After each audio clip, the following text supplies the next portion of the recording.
Bonjour à toutes, bonjour à tous et bienvenue au Forum du patrimoine. J'ai le plaisir d'animer cette 4e édition qui se tient au Salon international du patrimoine culturel au Louvre à Paris. Cette 4e édition est organisée par Atelier d'Art de France et le magazine Atrium avec le soutien de la Fondation France Bois Forêt pour notre patrimoine. L'émission cet après-midi est consacrée aux formations techniques du patrimoine, des métiers de la couverture, mais aussi des métiers de la préservation et de la valorisation du patrimoine bâti. Je reçois donc 2 invités à mes côtés. Tout d'abord, Béatrice Melendez. Bonjour. Bonjour. Vous êtes directrice de la licence professionnelle Préservation et mise en valeur du patrimoine à l'université CY Cergy Paris Université. Oui, tout à fait. À vos côtés, Mathias Coutan. Bonjour. Bonjour. Vous êtes couvreur, chef d'entreprise, mais aussi président de l'École supérieure de couverture d'Angers. Oui, tout à fait. Alors, on va rentrer tout de suite dans le vif du sujet.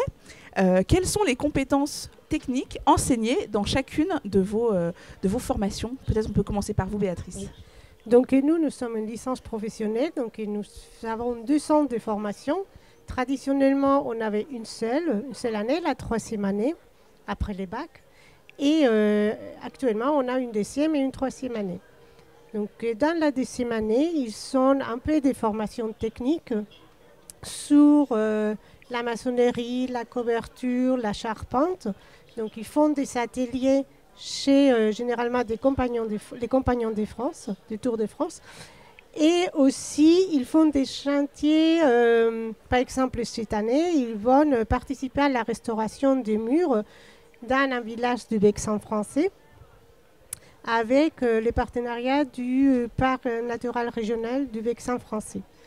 Donc et là, ils vont apprendre un peu les techniques, les gestes techniques, même si ce n'est pas un approfondissement, mais au moins connaître les gestes techniques, parce qu'après, en 3e année, ils vont être formés à être conducteurs des travaux, assistants d'enseignants, d'architectes, ou ils vont travailler dans les SUDAP ou dans des bureaux d'études. Donc, ils ont besoin de connaître un peu la technique avant de pouvoir encadrer des chantiers ou des études. Donc, la 3e année est les mois techniques, mais ils vont avoir des cours sur l'histoire de l'art, sur les techniques de restauration, sur les pathologies, aussi sur les techniques de construction, et un grand projet sur la valorisation du patrimoine. Donc, comment est-ce qu'on peut valoriser des bâtiments qui sont par exemple hors d'usage et que si on ne les trouve pas à nouveau usage, ils seront perdus. Très bien, merci. Du coup, c'est une formation assez générale finalement sur l'ensemble de ces métiers techniques. Et vous, Mathias, à l'École supérieure de couverture d'Angers? Alors, à l'École supérieure de couverture d'Angers, je pense que c'est dans le nom, on forme à la couverture. Alors, si vous permettez, Oriane, je voudrais juste apporter une précision. Je suis président d'une association qui accompagne les centres de formation et notamment le BTP-CFA d'Angers dans l'approche de la culture du métier de couverture.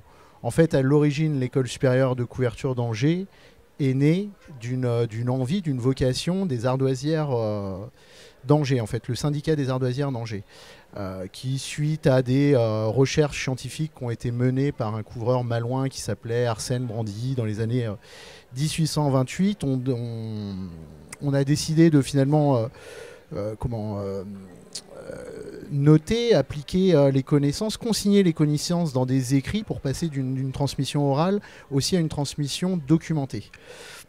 Bon, au fil de l'eau, les ardoisières se sont détachées, l'association s'est rapprochée des BTP-CFA, il y a eu différents types de réformes, mais ce qu'il faut retenir aujourd'hui de l'École supérieure de couverture d'Angers, c'est que c'est une association qui valorise le métier et qui accompagne les établissements dans le développement de leur formation et dans la préservation des savoir-faire. Voilà, mais on est quand même très présent aux côtés du BTP-CFA qui dispense une formation de CAP de couverture, une formation de mention complémentaire, une formation de BP. Voilà, ça c'est un cursus moyen de couvreur qui fait un apprentissage en alternance sur un rythme 1 semaine à l'école, 3 semaines en entreprise. Voilà, c'est un cursus de formation moyen qui dure 5 ans. Et après, au-delà de ça, on a des formations techniques complémentaires pour le volet formation continue. Donc c'est vraiment une approche classique de l'apprentissage. Après, là où on est peut-être différenciant, c'est qu'on a une certaine chance d'être né au cœur du bassin angevin, qui avait une richesse géologique et qui a su la développer pour exploiter, on va dire, toutes les compétences techniques de l'ardoise, toutes ses caractéristiques pour faire des combles complexes. Voilà, donc des savoir-faire séculaires qu'on transmet à travers nos formations. Il y a une chose qui est importante dans la formation, et notamment dans l'apprentissage, c'est que le maître d'apprentissage doit se mettre dans une position de donner et l'apprenti dans une position de recevoir. Et ça, c'est les clés d'un succès. Voilà, et mettre les gens dans l'amour du métier. Mais on y reviendra peut-être. L'apprentissage, l'alternance, c'est des éléments qui sont très importants dans vos domaines de formation respectifs. Oui, tout à fait. Ouais. Nous aussi, nos formations sont qu'en alternance. Ça peut être des apprentis quand ils sont plus jeunes ou des contrats de professionnalisation parce que tous les étudiants n'ont pas moins de 30 ans. Il y a certains qui se reconvertissent. Et je pense que la clé du succès de la licence est l'alternance. Ça fait 15 ans qu'on fait de l'alternance dans les supérieurs, qu'on était moins courante.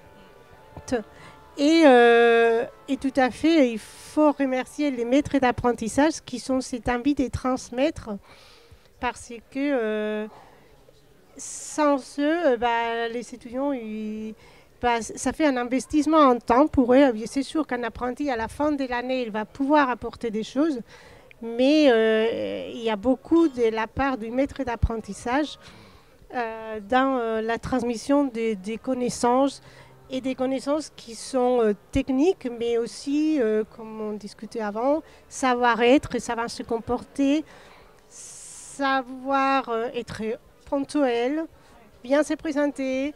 Et voilà, s'il y a quelque chose qui a à finir après 5 heures, il faudra peut-être prendre un peu sur son temps pour ça, parce que les travails, on ne peut pas les couper à l'heure précise. Et je pense que l'apprentissage et l'alternance, parce que c'est peut-être aussi les contrats de professionnalisation, font vraiment la clé du succès des étudiants. Oui, tout à fait. C'est un vrai rôle important dans l'apprentissage.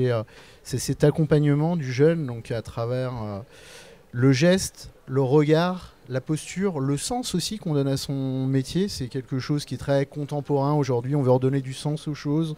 On a l'impression que notre société moderne est perdue, qu'elle manque de repères. Donc effectivement, le sens de son travail, faire un toit, qu'est-ce que ça veut dire ? Enfin, je parle pour notre métier. Faire un toit, c'est mettre à l'abri.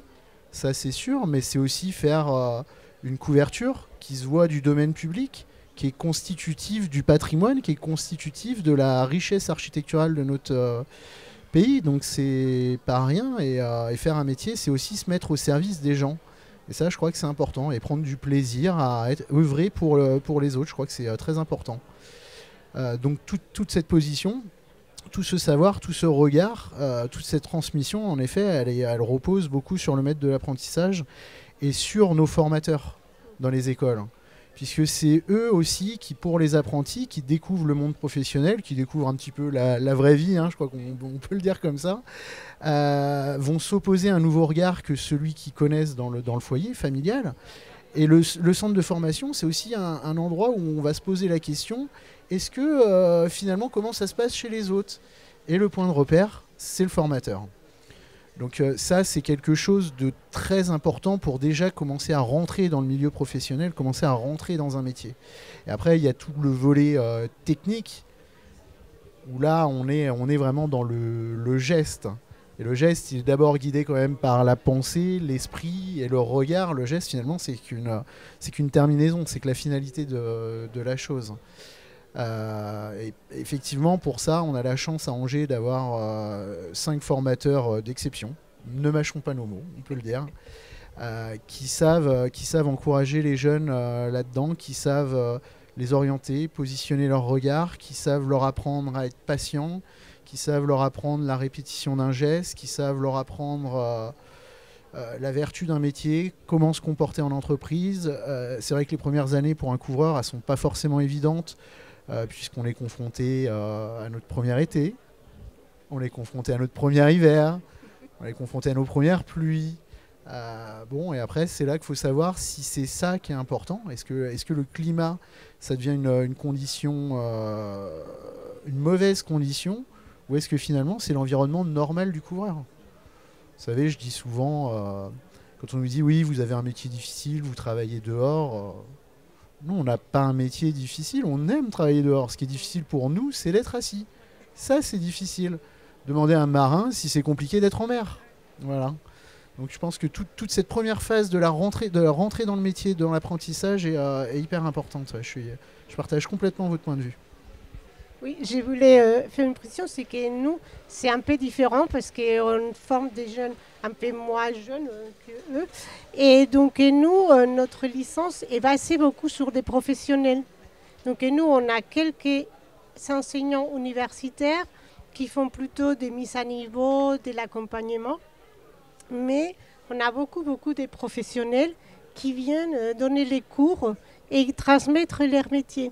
Et là aussi, il faut les remercier parce que sans eux, on n'aura jamais pu transmettre. Vraiment, ça nous fait 3 jours sur les techniques, sur les nouvelles problématiques. Et donc, c'est des gens qui viennent vraiment parce qu'ils aiment transmettre. Parce que venir faire un cours 2 après-midi, c'est un investissement et c'est grâce à eux qu'on peut être toujours sur la brèche et sur les dernières techniques qui s'utilisent, etc. Donc voilà, c'est vrai que nous, on fait beaucoup appel à des professionnels extérieurs qui viennent donner des cours. Et alors, une fois que ces jeunes et ces moins jeunes sont passés entre vos mains, quelles sont les carrières qui s'offrent à eux? Donc, dans notre cas, ce qui arrive de plus en plus souvent maintenant, c'est que les jeunes ils veulent continuer un master. C'est ce qui arrivait plus. La licence, il a 15 ans. Au début, je crois qu'il y en avait peut-être un tous les ans qui voulait continuer un master. Maintenant, ça arrive, je dirais presque parfois un tiers de la promotion continue un master. Et les autres, on a la chance qu'ils trouvent du travail très rapidement, je dirais presque les lendemains, parce qu'ils sont bien embauchés dans l'entreprise ou bien ils trouvent facilement. Et ils vont devenir au début assistants conducteurs des travaux pour devenir conducteurs des travaux après, chargés d'affaires, ils vont être assistants d'architectes, ils vont travailler dans des organismes publics comme les SUDAP ou les DRAC, dans des bureaux d'études sur les diagnostics, dans des entreprises de restauration, des maçonneries, taille des pierres. Donc, on recrute des étudiants qui ont un profil très varié parce qu'on recrute des étudiants qui ont fait des études d'histoire, des études de génie civil, des études artistiques. Et donc, à la sortie, ils sont aussi des métiers qui sont assez variés. Et pour la couverture? Alors pour la couverture, là aussi c'est large. Bon, il y a effectivement le CAP qui permet de rentrer dans le métier. Et, on incite quand même les jeunes à continuer pour aller vers des postes à plus de responsabilités. La mention complémentaire dans laquelle ils découvrent la zinguerie et le BP où ils apprennent le métier très technique de couverture ardoise. D'ailleurs, j'en profite au passage, c'est pendant ce BP que le jury de mon association, l'école, remet ou non le certificat de l'ESC qui est le saint graal du métier. Donc qu'est-ce qu'ils font pour ceux qui auront suivi un cursus en 5 ans? Beaucoup vont devenir seconde équipe. Donc voilà, ensuite ils vont devenir chefs d'équipe, ils peuvent devenir poursuivre leurs études vers des métiers de l'encadrement, en conduite de travaux, en chargé d'études de prix, enfin voilà, ça reste une porte ouverte vers d'autres études. Et monter leur entreprise? Ils peuvent monter une entreprise, oui, tout à fait, et on les encourage. Enfin, tout est possible. Maintenant, ce qu'on réfléchit en ce moment avec l'association, c'est que justement, notre degré d'éducation s'arrête à 5 ans d'études et on n'a pas le gap en fait dans la technique du chantier. Une fois qu'on a passé le BP, ce qui correspond à une position N3P2, COEF 230 sur une grille sur la grille du bâtiment, on n'a pas la formation qui accompagne à devenir chef d'équipe. Et ça, c'est une vraie question.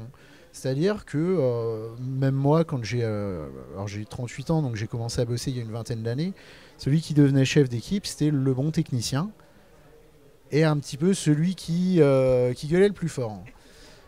Je crois qu'aujourd'hui, dans notre époque, c'est plus tout à fait au goût du jour. Il faut qu'on se pose les questions. Il faut qu'on se pose les questions aussi de faire évoluer notre métier et de changer son image. Donc, on parle beaucoup d'un métier d'artisanat de l'art, de la main, de faire du beau, de s'épanouir, de donner du sens. Et ça serait bien aussi qu'on mette en avant tout le côté managérial, la prise de décision, la communication avec les architectes. Le technicien, c'est le premier à être en relation avec le client aussi. Il peut faire de la vente additionnelle. Enfin, c'est des besoins pour nos entreprises.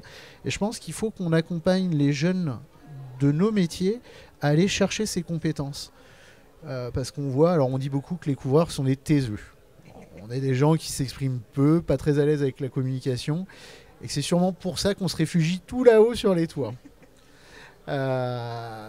Donc on n'est pas forcément à l'aise en expression. On n'est pas forcément à l'aise en management. Et c'est un peu dommage parce qu'il peut y avoir des a priori qui se créent. Donc là, on a monté une première formation pour les chefs pour devenir chef d'équipe, donc en formation continue, où on fait du développement personnel. Voilà, on apprend à savoir qui on est, comment on communique avec les autres, et être à l'aise avec ça et comprendre qu'il y a différents principes de communication, enfin des schémas qui sont donnés plutôt dans d'autres écoles. Et on a beaucoup envie d'aller là-dessus. On a beaucoup envie de monter des modules complémentaires aussi pour aller plus loin dans le dessin, aller plus loin dans des compétences techniques. Parce que, ici, on est là pour parler du patrimoine. Donc effectivement, l'école d'Angers a une image très liée au patrimoine et au patrimoine ardoisier. Mais le patrimoine, c'est l'héritage quelque part. Et on se dit qu'aujourd'hui, on construit le patrimoine de demain. Et il y a des techniques nouvelles de couverture qui restent des techniques nobles, avec l'expression de la main de l'homme, avec son intelligence. Et on a besoin de créer des nouveaux modules de formation qui accompagnent ces techniques pour qu'elles soient vraiment maîtrisées, mises en avant, et pas qu'elles soient faites de manière un peu, je vais pas dire sauvage, mais enfin qu'elles soient maîtrisées en tout cas et dispensées par des écoles pour qu'elles puissent perdurer et s'exprimer dans l'architecture à venir.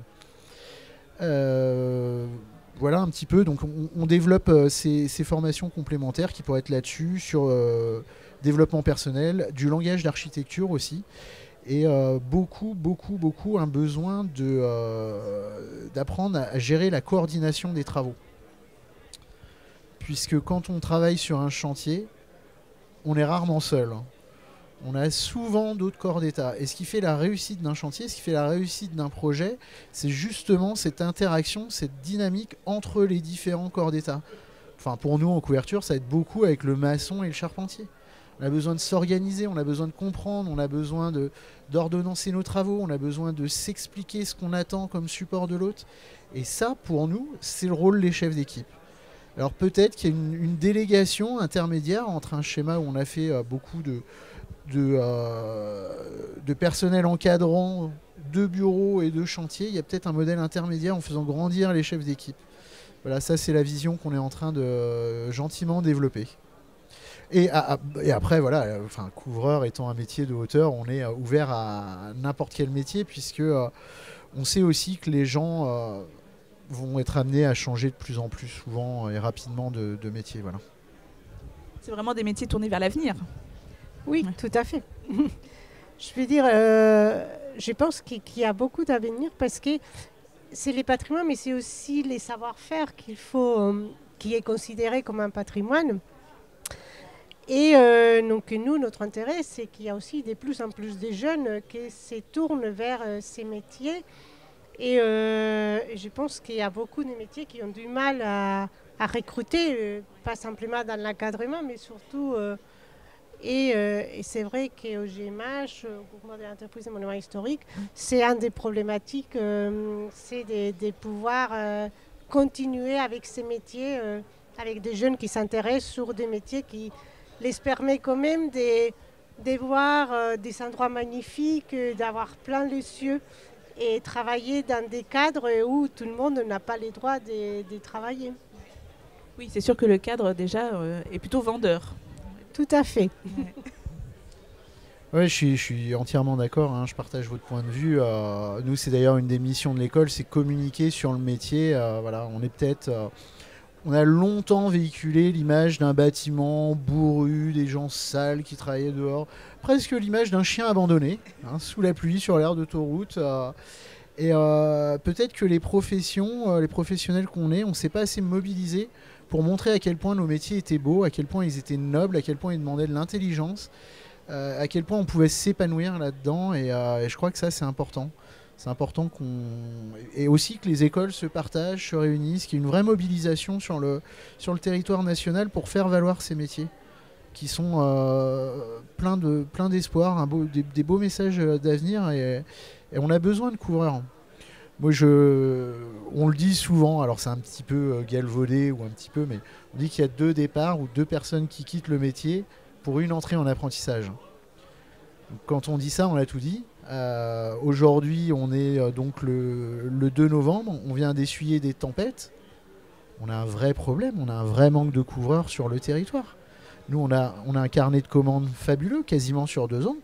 Là, je prends ma casquette de chef d'entreprise. C'est fabuleux, mais c'est anormal. C'est trop. Ça veut dire qu'on ne peut pas servir des gens en temps et en heure. Et il faut justement faire venir les jeunes, il faut les faire vibrer à travers nos métiers. Il y a quelque chose de beau là-dedans. Oui. Allez-y, vous vouliez ajouter quelque chose? Non, c'est simplement de dire aux jeunes qu'il y a un autre regard sur certains métiers et qu'il faut les connaître pour pouvoir dire que non, c'est pas fait pour moi.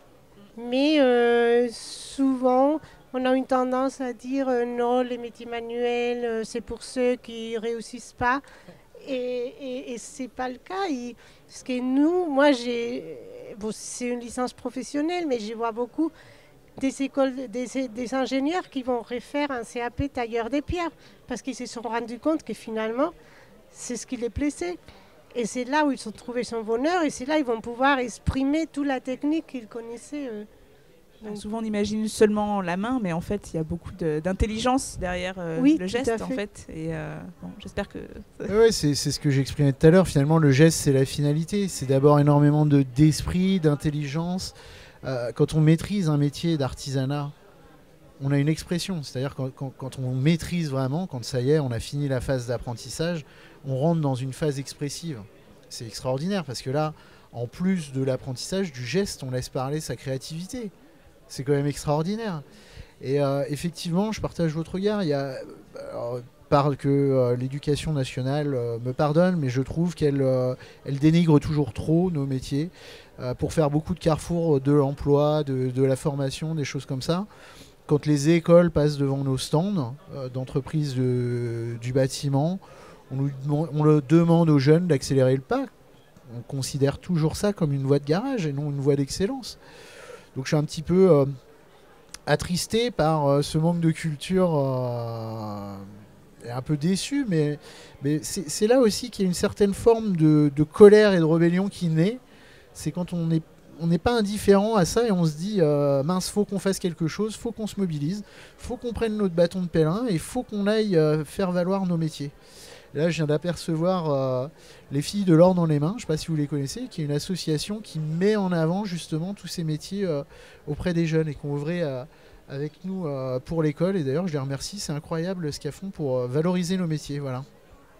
Oui, en fait, ce sont des métiers qui ont besoin de plus de visibilité. Je crois que c'est les métiers qui ont besoin de plus de visibilité et effectivement qu'on change nos éléments de langage et qu'on soit plus rassurant. Et de la même manière, on en parlait tout à l'heure, quand on a un cursus que sur 5 ans, c'est-à-dire quand on dit aux jeunes tu rentres à 15, tu finis à 20, il y a quelque chose d'inquiétant pour les parents. Où on se dit mais qu'est-ce que tu vas faire après 20 ans?